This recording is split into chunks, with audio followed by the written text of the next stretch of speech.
Olá, gente, sejam bem-vindos a mais um Arquipapo. Essa semana tô aqui de novo com o Kazu. Aqui. E com o Gabriel. Presente. E a gente vai discutir um pouco de gentilezas urbanas.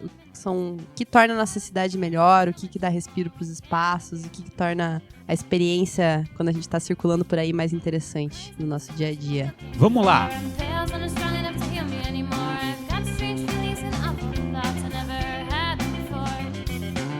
Vai falar hoje sobre essas gentilezas urbanas aqui, que foram, de alguma maneira promovidas, né, executadas e tal, projetadas em edifícios, né? A gente não... Isso até a Renata e eu tivemos uma divergência e tal, mas agora estamos num acordo. Bem suave, assim. Mas eu acho que a gentileza urbana, ele é um conceito bem amplo. Já que estamos falando de gentileza, eu resolvi ser gentil. Ceder, apesar que eu tava certo. Não? Vamos continuar. Tá. Mas que é um conceito muito amplo, né? As ações de gentileza na cidade, para as pessoas. E a gente procurou focar aqui, talvez, numa gentileza de projeto de arquitetura mesmo. E que eles podem ser tanto uma valorização do entorno imediato, mas como também na parte de valorização cultural, artística, sei lá, ambiental, né, da cidade, e poder trazer um benefício para aquele espaço ali. O que a gente quer dizer, na verdade, é que... O que eu quero dizer, na verdade... é que tem várias gentilezas urbanas e E ainda bem que elas existem. A gente já falou aqui antes da gente começar a gravar, a gente estava discutindo essa questão de arte urbana também, grafite, entre outras intervenções de vizinhança que podem acontecer, feiras, enfim, né, várias outras formas de gentileza que acontecem. Não, por decisão a gente resolveu nesse aqui, a gente vai falar um pouquinho de arquitetura mas outros virão. Não, assim, a gente não vai falar, logicamente, aqui sobre dar roupa usada para quem não tem roupa, para quem mora na rua. Isso é uma gentileza. Também não deixa de ser. Não deixa de ser uma gentileza. Se você está na cidade, ela é urbana.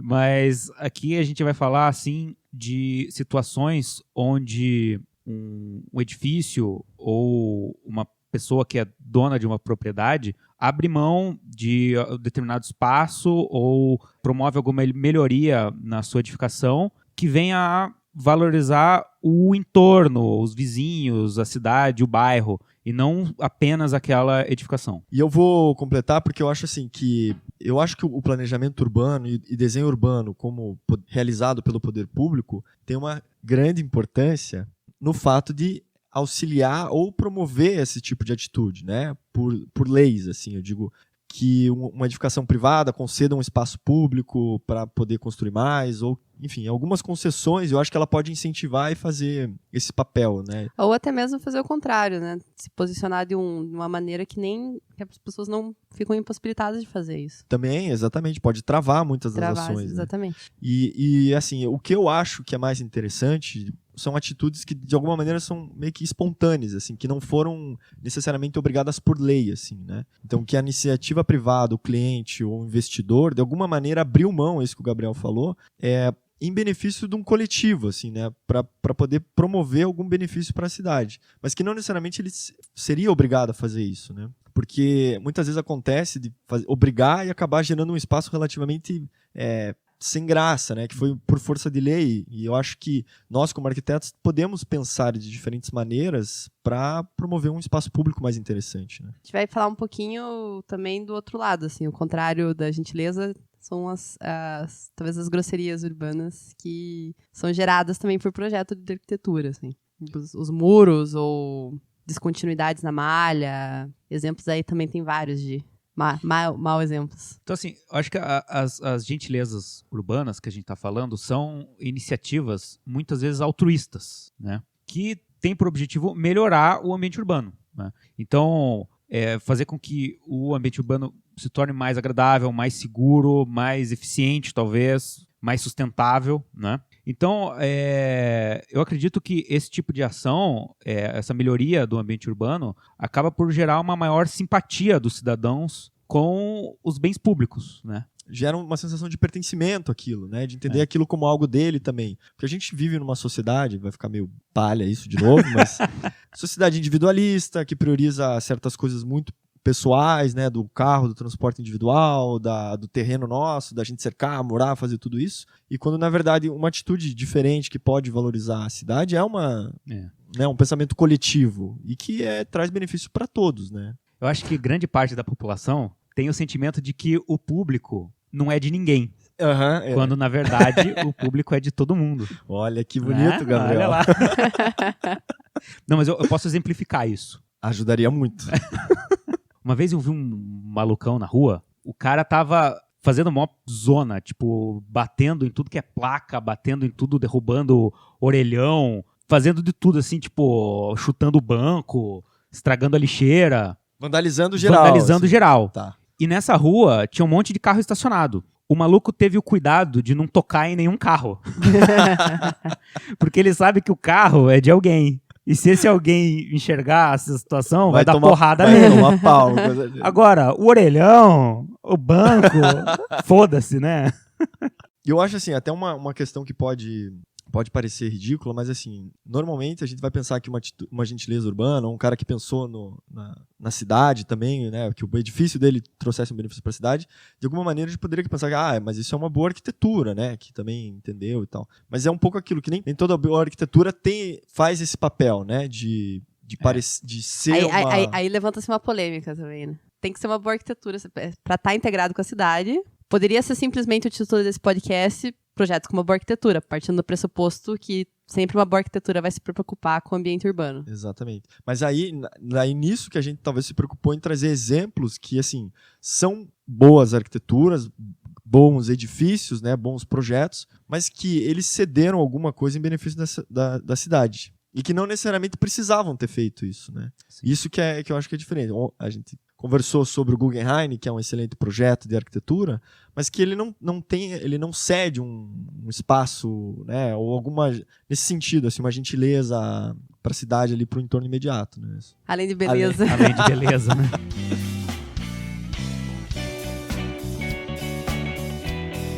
Então, eu acho que a gente, como tendo esse poder nas mãos de construir o espaço, né, de transformar o espaço, acaba sendo o agente-chave dessa situação, né? Como a gente falou ali no começo do programa, você chega a proposta para você, vamos fazer um projeto aqui, eu tenho esse terreno, via de regra, praticamente, sempre chega pra gente projeto inserido na malha urbana, e é esse olhar, assim, que a gente começa desde a faculdade, quando a gente começava lá, faz a situação, o que é o entorno, quais são as escalas dos seus vizinhos, o que tem ali, e começa esse exercício de implantação e identificação do... Potencialidades, deficiências. Na verdade, um diagnóstico... Condicionantes. Que é um diagnóstico bem urbano, assim. Sim. Até você pensar em termos de pessoas que você espera para estar ali naquele espaço, para usufruir do espaço. Então, começa ali a sementinha, né? De como melhorar isso com essas relações. O arquiteto que faz muito essa ponte entre o cliente, o investidor e a cidade, né? Então, a gente tem que estar ciente também de quais são as boas práticas de desenho urbano, de como que a cidade precisa evoluir, como que a gente pode tratar melhor as cidades, né? Principalmente não fazer merda, né? Para não fazer edifícios que vão piorar a cidade. Que os edifícios que a gente vai construir vão durar 100, 200 anos, né? A gente não sabe. E a cagada vai ficar lá, né? Quer dizer, então a gente precisa ter muita consciência disso, que o nosso papel também é fazer coisas que sejam positivas, né? Evidente que avaliando a situação, né, como a gente pensa o urbanismo hoje, que isso com certeza pode ser que mude, mas dentro dessa realidade fazer isso, né? E daí eu vou só citar uma frase que eu acho que é interessante, que é do Hermann Herzenberg. Lições de Arquitetura. Que é um excelente livro. O trechinho é o seguinte, ele diz assim, um arquiteto não pode fazer muita coisa, o que torna ainda mais importante não desperdiçar as poucas oportunidades existentes. Se você acha que não pode melhorar o mundo com o seu trabalho, pelo menos não piore. Muito ajuda quem não atrapalha, né, Cazu? Exatamente. Eu poderia ter dito esta frase, Gabriel. Só que essa não tem um grande escritor. E tem muito do nosso trabalho de identificar as relações sociais como elas já acontecem. Às vezes é só você facilitar uma tendência que já é natural, né? As pessoas, elas gostam de se encontrar, elas gostam de sentar, elas gostam de ficar numa sombra. Então, você não precisa reinventar a roda. O comportamento já está ali. Você só precisa dar meios para isso. Eu lembro uma vez até que o Gabriel me falou que o teu avô falando a questão do caminho, né? A gente tinha um terreno ali que era só gramado, bem na esquina, né? E tava a esquina, assim, tipo, pavimentada. Só que, atravessando na diagonal, assim, do terreno, tinha o caminho, aquela trilha, né? Aquele caminho feito ali, de tipo, pegadas. De pegadas, porque a grama já tinha morrido ali, né? Porque todo mundo passa ali. Então, é muito natural. O caminho das pessoas é natural. Mais ou menos que todo mundo pensa igual com relação a isso. Vai pegar o menor caminho para chegar onde se quer chegar. O que é o certo e o que é o errado? É o caminho da diagonal ou do pavimentado? Pois é. É o da diagonal. Então, às vezes é pegar esse comportamento que já está acontecendo. Você vê que todas as pessoas estão passando ali no teu prédio, né?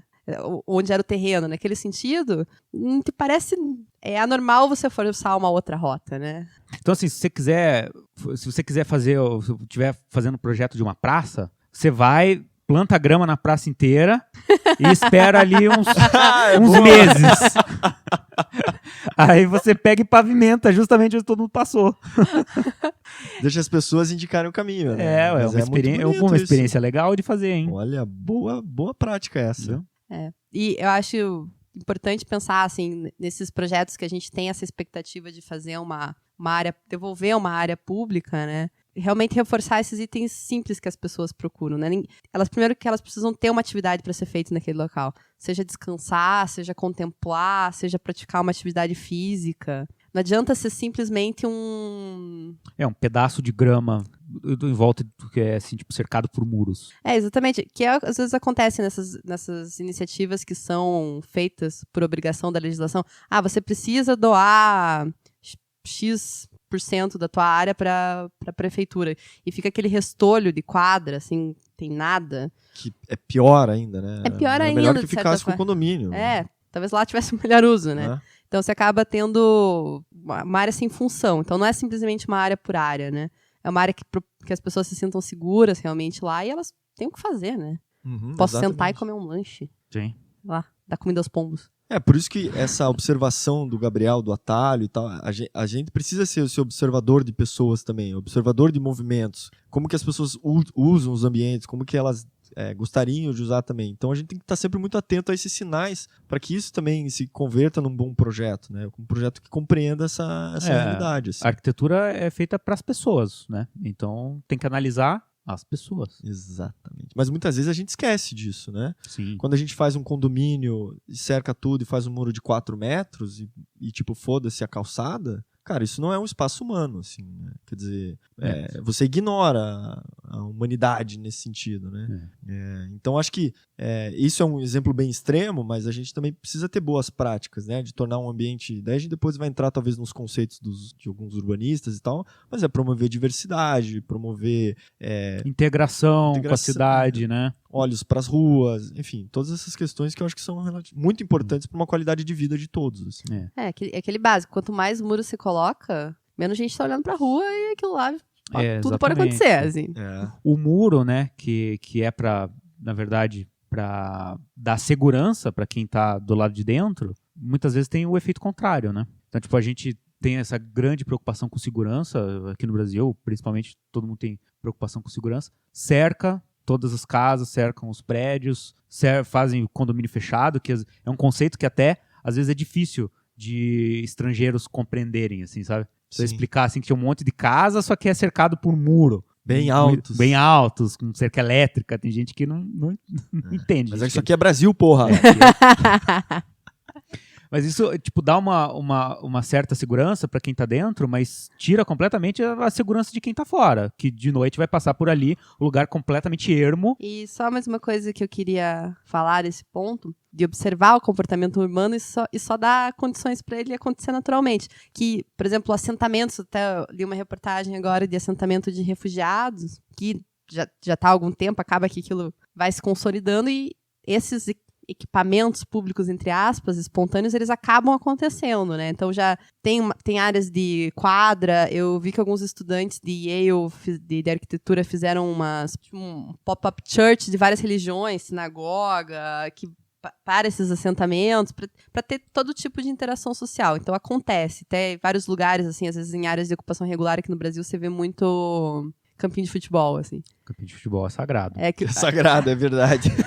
Até tipo no livro do Vicente Del Rio, né? Lá na introdução ao desenho urbano, ele fala de uma revitalização que ele fez na favela da Maré, no Rio de Janeiro, e ele observava essa questão, assim, os equipamentos, e no caso lá especificamente esses campinhos de futebol, podia ocupar a rua, por casa na rua, mas no campinho não. Tem que ter um certo respeito, né? Então é isso, essas interações elas acontecem, as pessoas querem e gostam, as pessoas gostam das pessoas, né? Querem se relacionar. Então é fantástico quando a gente pode ser esse agente.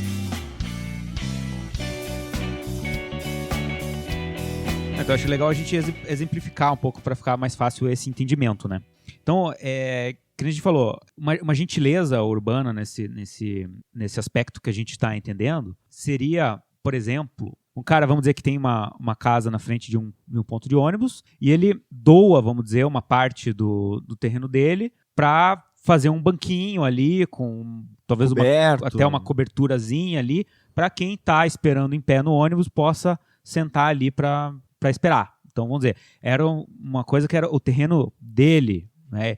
O terreno dele não está sendo valorizado mais por causa disso. Então, isso é uma gentileza que ele está fazendo para quem está na rua esperando o ônibus. Outra coisa legal que tem hoje em dia são os parklets. Então, os parklets são estruturas temporárias, né, que são financiadas muitas vezes por comerciantes ali da rua, né, ou alguém que tem interesse, que tenha um movimento ali na rua. Então, os caras pegam o espaço de uma vaga de carro, né, no acostamento da rua, então 5 por 2,5 ali, fazem uma estrutura temporária, com banquinhos e tal, esse negócio que a Renata falou, fazem uma estrutura agradável, né, para as pessoas ficarem, né? Não adianta só, tipo, pegar e colocar um banco voltado pra rua, olhando os carros passarem. Sim, cerveja. Sim, que também poderia ser, mas ele faz uma proteção em relação aos carros, cria um ambiente de estar, assim, no meio da cidade. Né? Geralmente são ambientes pensados, né? É um lugar, assim, que no meio da rua, no meio da rua, né? Então, tipo, a rua é um equipamento caótico da cidade, né? Então, tipo, o cara, muitas vezes, a pessoa cria o parklet, tem o intuito de criar um lugar assim mais relaxante, coloca lá uma vegetação, sobe um pouco da rua, faz uma estrutura que pareça ser mais segura para quem está andando, né?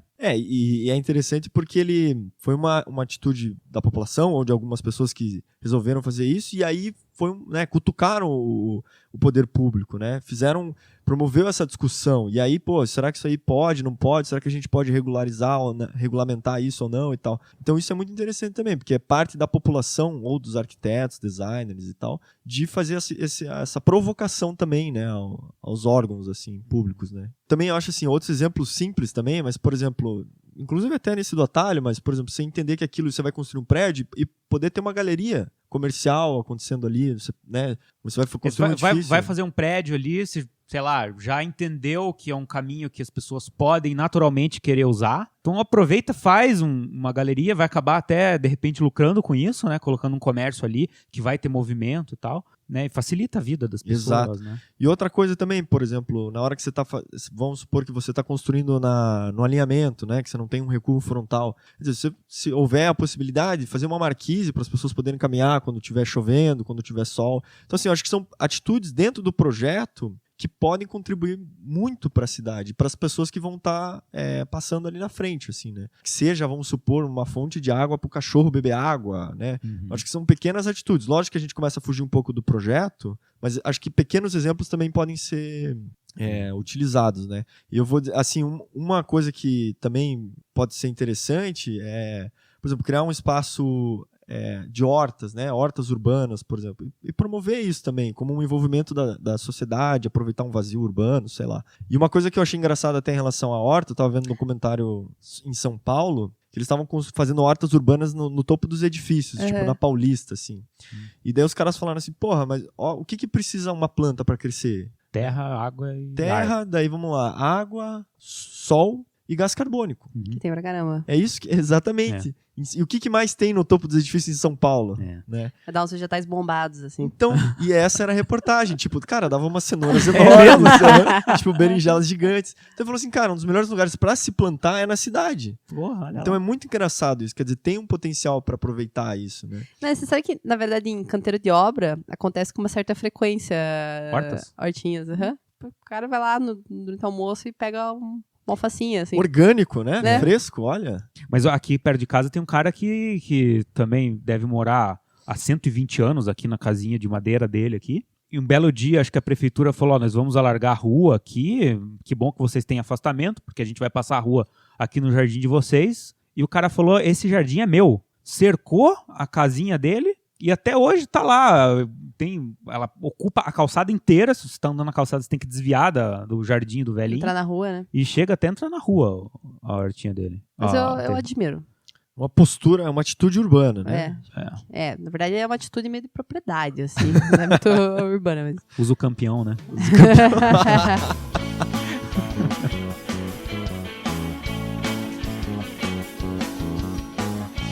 Pequenos exemplos, tem vários por aí, né? Se vocês tiverem exemplos, mandem pra gente também, dessas pequenas gentilezas urbanas.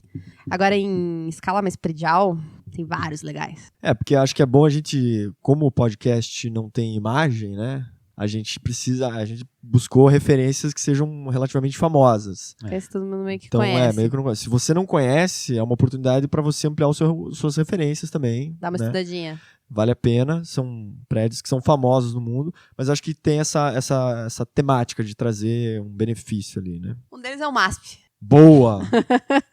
MASP, primeiro que é lindo, né? Depois é da Lina. Depois é da Lina, que a gente vai falar nos próximos capítulos, aí a gente vai estar Se falando. der tudo certo. Se tudo correr bem, podcast que vocês continuarem baixando nossos podcasts e curtindo as coisas. Vai ter um da Lina aí na sequência. Mas o MASP... O MASP, pra mim, assim, é um excelente exemplo de boa arquitetura, porque ele emociona. A concepção dele é muito bonita, assim, e na escala urbana, ali na Paulista, ele... Chama atenção. Chama muita atenção. Não sei se você já viu fotos antigas, da época que ele foi construído. Uhum. É muito chocante. Porque, tipo, tem um monte de casa colonial ali na Paulista e aquela nave espacial pousando ali, né? Mas a arquitetura emociona, a arquitetura boa emociona, e a arquitetura boa é aquela que dá vontade de falar um palavrão, assim, né? Tipo, você olha, puta que pariu! Né? É verdade. E o que ele tem de excelente é que ele realmente é elevado, né? Então, gera aquela praça embaixo, né? E ele, na verdade, tá acima do nível ali da Paulista. Ela aproveitou também a topografia para resolver muito do declive do terreno, então ela resolveu assim, mais no nível da Paulista, fica solto. Então você tem essa permeabilidade visual, além de gerar uma área comum e coberta e agradável no nível de quem está passando ali na rua. Vamos dizer, ela levantou o prédio. Fazendo isso, ela doou para a cidade uma grande praça coberta ali, né? Que não é à toa que hoje em dia é um ponto de encontro. Sempre que vai ter alguma manifestação na Paulista, tudo, o ponto de encontro é o MASP, né? Exatamente.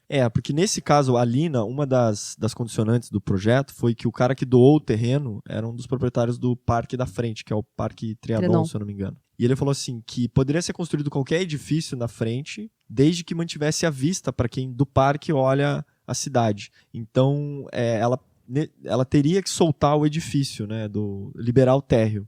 Só que a maneira como ela fez foi genial, né? E ousada, né? E super ousada. Porra. Então, enfim, ousada de todas as maneiras, arquitetonicamente e estruturalmente, sim, né? Mas é isso, é poder ceder um espaço totalmente público hoje, né? Pra cidade, assim, isso é fantástico, assim. Daí você vai ali do outro lado da rua, vai bem na esquininha, tem um Starbucks. Que jabá é esse, porra? Graça. E é uma maravilha ele ficar contemplando ali. Nossa, estão pagando quanto?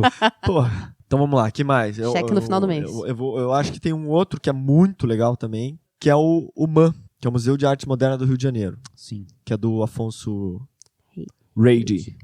Que também faz solta o edifício, cria uma praça embaixo também, e que principalmente você consegue manter a vista para toda a Bahia ali, que é fantástico também. Então isso que é interessante, que é o seguinte, o museu pode ou não estar aberto, e você pode frequentar aquilo livremente, assim. Isso é muito interessante, porque em qualquer momento as pessoas podem se apropriar daquele espaço e aproveitar e ter a vista, né? E ele é muito generoso também. Mas é que agora que você falou isso, me ocorreu a questão do Museu do Olho que tem em Curitiba. Museu Oscar Niemeyer. Oscar Niemeyer, o do Olho para os Íntimos. Que, na verdade, ele é um espaço aberto, as pessoas, teoricamente, poderiam utilizar a qualquer momento, né? Mesmo quando o museu estando fechado. Mas quando tá aberto, as pessoas usam pra caramba aquele vão lá, né? É super utilizado. Mas lá tem várias barreiras não visuais, assim. Apesar da arquitetura ter se preocupado em dar esse espaço pra cidade, a cidade foi lá e se preocupou o Estado, no caso, foi lá e se preocupou em fazer barreiras não arquitetônicas, barreiras pra você não usar aquilo lá quando tá fechado. Porque quando fechou às 6 da tarde, você não pode nem entrar no vão lá mais. Não, por causa dos guardinhas. Então, é uma barreira não visual, assim, não é uma barreira arquitetônica, mas é uma barreira. Que eles proíbem a tua entrada, porque quando o museu fecha, eles vão expulsando as pessoas, né? Não, as pessoas poderiam ficar lá até altas horas da noite. Inclusive, antigamente, podia, numa boa, né? Eu, inclusive, já fiquei lá até de noite e tal. Eram outros tempos, quando não tinha nem guarda-corpo. Ficou o quê? Bebendo e se drogando lá? Girando no cone lá, sabe? Eu acho que você tava junto.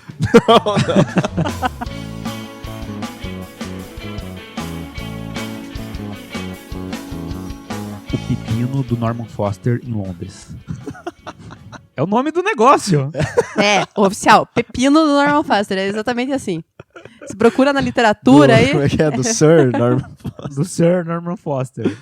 Mas eles chamam, gherkin, pepino do Norman Foster, em Londres. Que é muito legal, porque o formato pepinoide...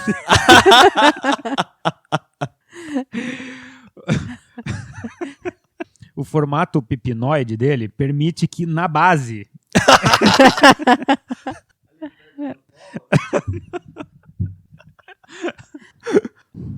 Então, é que o formato dele, ele começa mais fino na base, né? E ele vai engordando à medida que o prédio vai subindo. Depois ele fina de novo. Na base, na escala das pessoas, o prédio é menor. E até quem tá olhando ali de baixo, talvez não tenha a dimensão do real tamanho do pepino. Então, o cara mais ou menos o que acontece no próprio MASP. Ele doa uma grande área de calçada ali pro pedestre, né? Não, exatamente. Ele cria... É porque, assim, na base ele cria como se fosse uma pracinha, assim. Porque ele tá solto das laterais, né, das divisas. E na base ela fica uma escala muito humana. Apesar do tamanho do edifício ser enorme, se destacar na paisagem. Mas para quem tá circulando na rua, ele tem uma escala muito humana, assim, muito mais agradável, muito né? agradável, assim. Você não tem a sensação de que você tá do lado de um arranha-céu. Sim. Então... Foge do negócio da selva de pedra da cidade, assim, né? Daquela coisa opressora, né? E até por causa do formato, você não vê o final dele. Então meio que ele... Você nem sabe a altura que ele realmente tem, né? Exato. Quando você tá olhando do chão. Então ele é muito interessante mesmo. Tá, um outro que eu acho bem legal também, eu vou falar dois de Paris que eu acho que vale a pena. Que é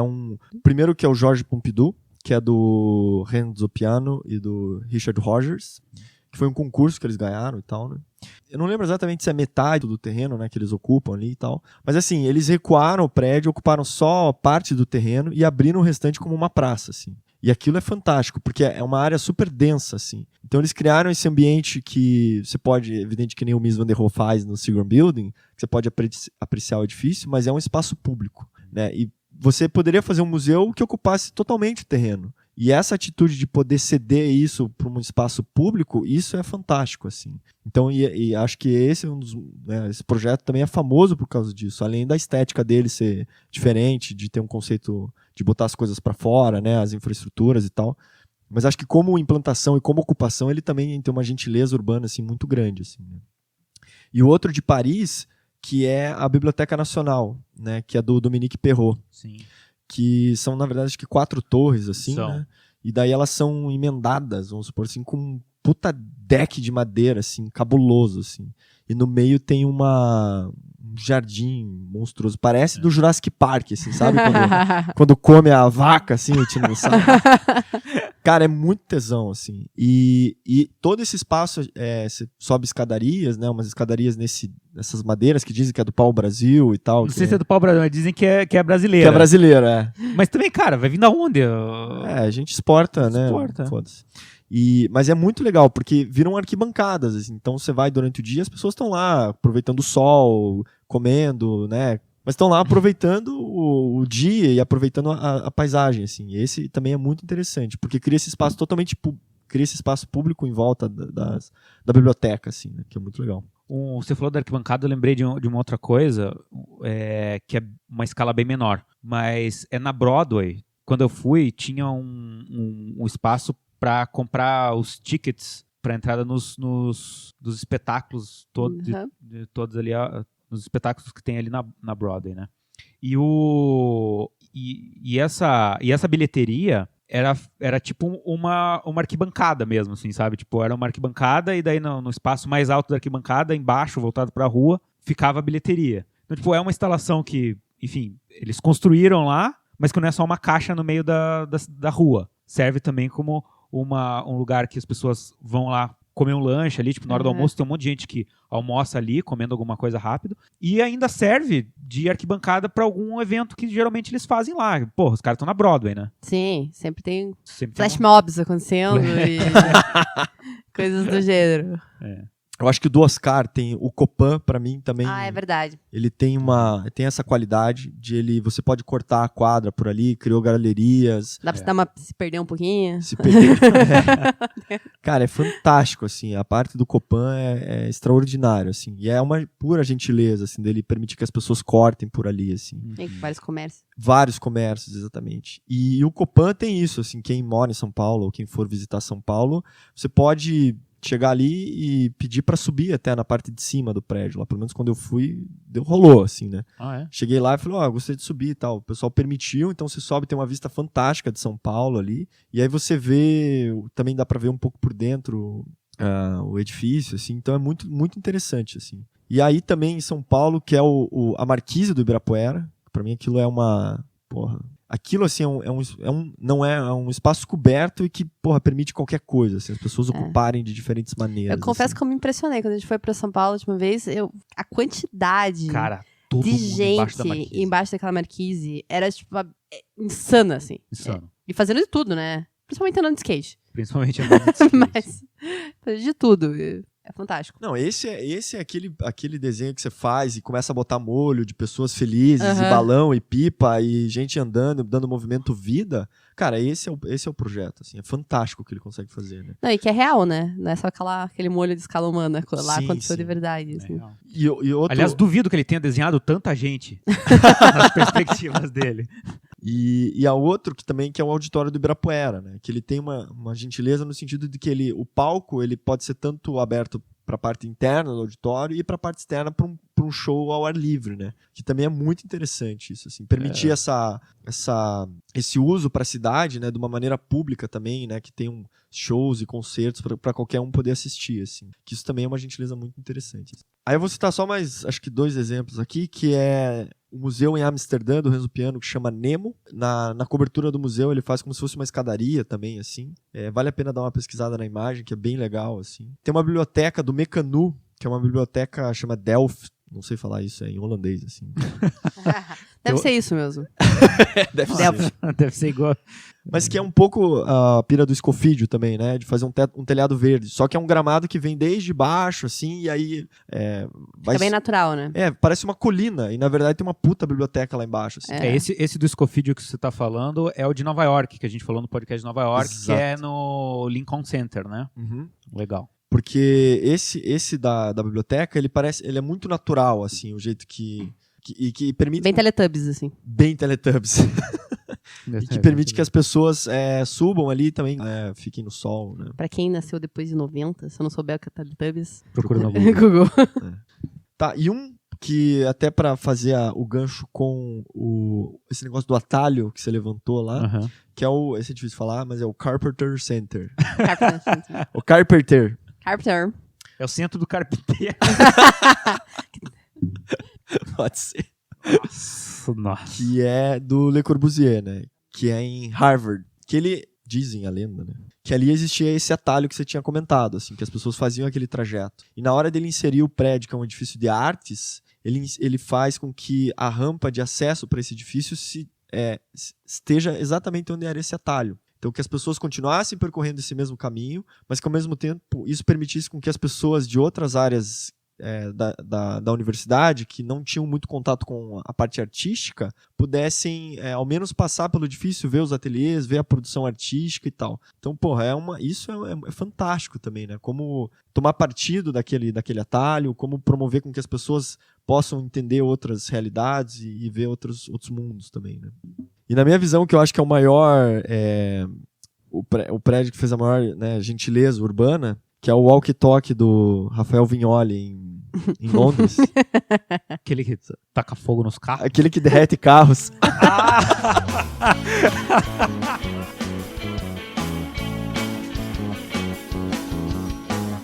Pergunta-chave aí é como que a gente convence nossos clientes a também a terem essas atitudes, assim. Se vira, né, meu? Cada um por si. Acabou o programa. Não, é que, de qualquer maneira, a gente reconhece os exemplos de boa arquitetura, a gente, né, acredita que eles devem ser feitos, mas quando a gente tá com o projeto na mão, com o cliente, às vezes com vários interesses ali para aquela área, fica um pouquinho complicado. Tem como convencer o cliente? É sempre um desafio, né? Mas eu acho que tem duas questões importantes. A primeira é que o arquiteto precisa estar ciente disso e de que ele tem um poder nas mãos para poder fazer uma gentileza urbana e melhorar a cidade. E a segunda é que ele, tendo isso na cabeça, que ele pode tentar buscar meios para resolver isso. Assim. Me parece que é possível, assim, algumas soluções. Então, até você já comentou, por exemplo, sobre galerias. Eu acho que você, numa quadra que é muito grande, por exemplo, você pode fazer uma galeria que corte a rua, né? Que facilite o caminho dos pedestres. Ou simplesmente passagens mesmo. Uma passagem. Só que, ao mesmo tempo, você pode explorar aquilo de uma maneira comercial. Sim. Você cria uma galeria com lojas, né? E aluga aquelas lojas, o condomínio pode lucrar com aquilo. Então, você traz um benefício para a sociedade, abre um espaço como se fosse um espaço semipúblico, e, ao mesmo tempo, tem benefício econômico para aquilo. Então, isso eu acho que é uma atitude que é de uma gentileza, assim, de que você pode explorar e é fácil convencer o cliente nesse sentido também, né? A questão dos telhados verdes, por exemplo, né? Você está retribuindo, tá ajudando a cidade no microclima, a renovar o ar, né? Assim, um pouquinho pelo menos. E, em contrapartida, você tem de repente um conforto térmico melhor dentro de casa, né? Redução de consumo energético da edificação. E eu acho que tem outras atitudes que também... mandar uma cesta de frutas. Hã? Mandar uma cesta de frutas em casa, cesta do café da manhã, falar, cara, confia em mim, agradar. Pra convencer. Toma um bom vinho aí. Também é uma atitude... Leva pra jantar. É uma gentileza, afinal de contas, né? Gentileza gera gentileza, não é isso? Esse é o lema. Não, mas eu acho que, por exemplo, propor no edifício, e isso pode ser também usado de uma maneira comercial, vamos supor, no sentido de marketing do edifício, né, numa questão de visibilidade do edifício. O LEED, se você for ver, é muito isso, né? Você você poderia fazer todas as prerrogativas que tem para você ter um selo LEED sem divulgar. Só para você explicar, o LEED é uma certificação de sustentabilidade, né? Não, o LEED, que é o selo do Green Building Council, né, para construções sustentáveis, tem vários níveis de selo, mas de qualquer maneira, para você se enquadrar e você conseguir tirar o selo, você tem que fazer toda uma certificação, você tem que comprovar as atitudes. E, teoricamente, você poderia fazer isso sem tirar selo. Mas o selo faz parte do marketing também. E eu acho que é uma relação excelente. Você pode colocar aquilo no teu material de comercialização, que você teve essa preocupação, e então você ter mais vendas, atrair clientes ou compradores que são preocupados com isso também. E ter uma retribuição para o meio ambiente e para a cidade em geral. Puramente... O fato de existir esse selo já caracteriza que a população está se envolvendo mais nisso e de que isso chama atenção. Né? Porque assim, uma coisa que a gente precisa ter em mente também é assim, lógico que a gente fala assim, ceder um espaço privado para um uso público ou semipúblico e tal. E aí parece que é meio uma atitude meio comunista, assim, meio tipo, né, tem que doar para os pobres ou para a cidade. Eu acho que não é isso, assim, a gente tem em mente, assim, que a iniciativa privada, os investidores, eles querem ter lucro. Isso é natural, assim. Sociedade capitalista, afinal de contas. E assim, e mesmo dentro desse sistema, a gente pode fazer com que esse investidor lucre e, ao mesmo tempo, possa trazer um benefício para a sociedade. Inclusive, esse benefício pode até ajudar ele a lucrar mais, entendeu? Sim. Então, acho que cabe a nós pensar em como poder tratar isso, assim, sabe? E aí vão uma série de outras propostas, né? De, por exemplo, fazer arquibancadas para as pessoas poderem ter uma mini apresentação, pode ter um cinema ao ar livre, pode ter shows, né, abertos. Eu acho que, assim, é uma gama de possibilidades e que eu acho que a gente tem muito esse potencial como arquiteto para pensar sobre isso, assim, e propor isso.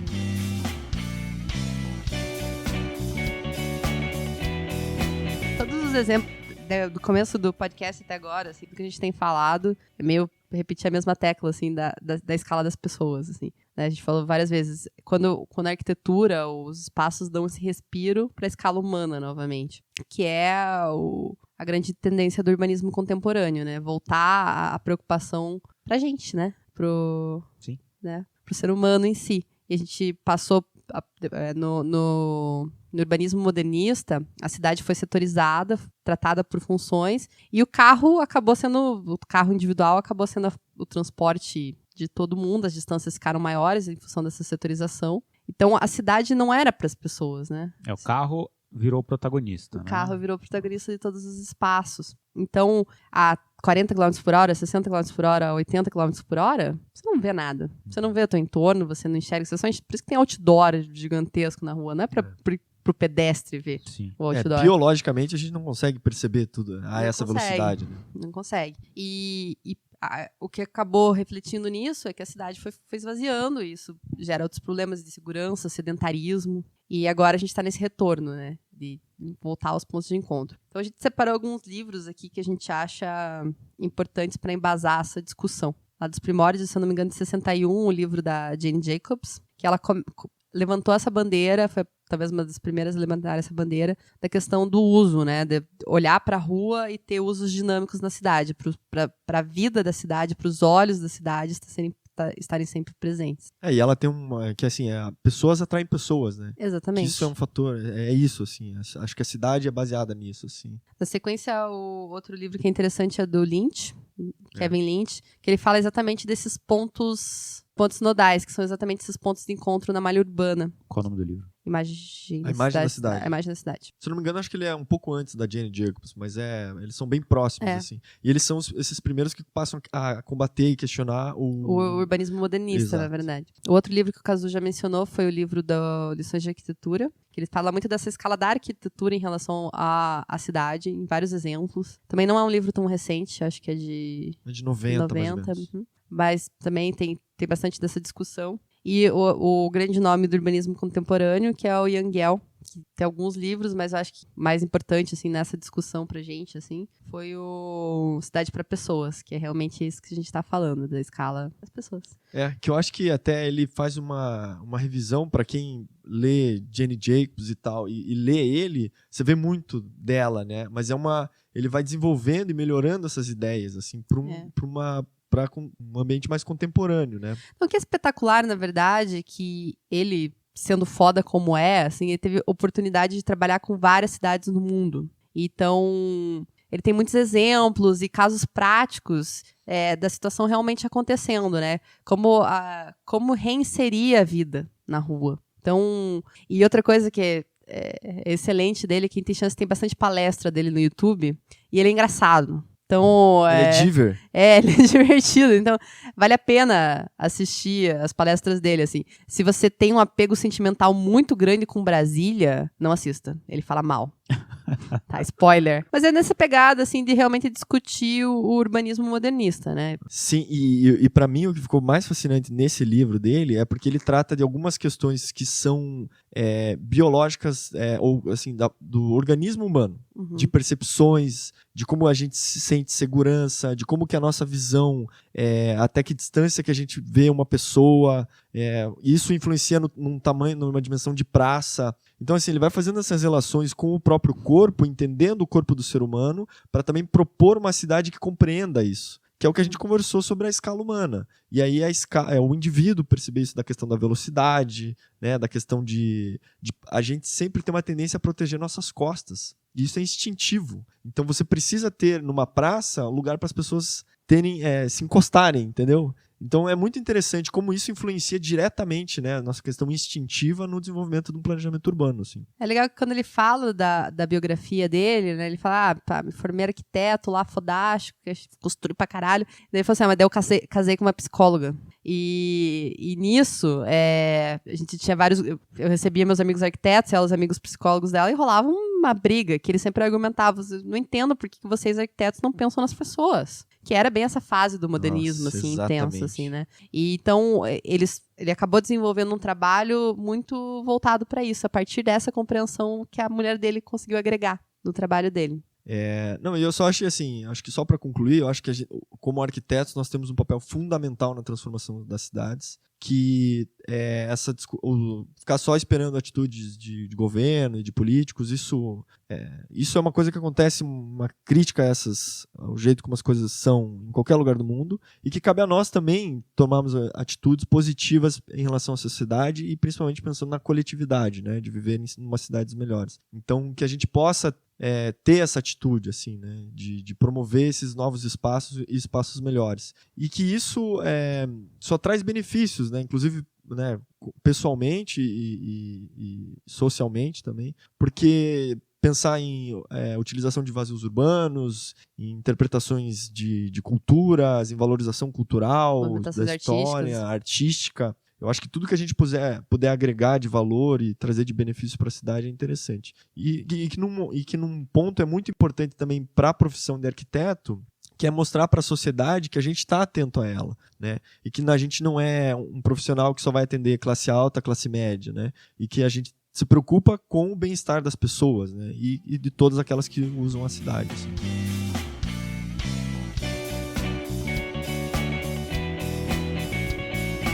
Então é isso, gente. Espero que vocês tenham gostado dos exemplos. Compartilhem outros exemplos que vocês possam ter na sua cidade aí, ou lugares que vocês viajaram. Seria legal se vocês pudessem compartilhar com a gente. A gente queria aproveitar e agradecer para as pessoas que estão comentando. Isso motiva a gente a continuar aqui compartilhando um pouco desse trabalho. Para quem puder, deixar uma avaliação no iTunes ajuda bastante. 5 estrelas, né? 5 estrelas. Sim. Se você não gostou, simplesmente pare de baixar. Mas se você gostou, deixar uma avaliação no iTunes é importante pra gente. Quem não curtiu ainda nossa página do Facebook, ela tem sempre bastante material novo, vídeo interessante, artigo legal, então vale a pena acompanhar a gente por lá também. Quem quiser entrar em contato com a gente, pode entrar em contato via Facebook mesmo. Rapidinho, prático. Ou pelo e-mail. Ou pelo e-mail do arquipapo@gmail.com. Só deixar um abraço aí pro Léo Pérez, pro Rodrigo, pra Camila e pro Helder, que mandaram e comentaram, foram muito legal. Muito obrigado. Obrigado, até semana que vem. Beijo.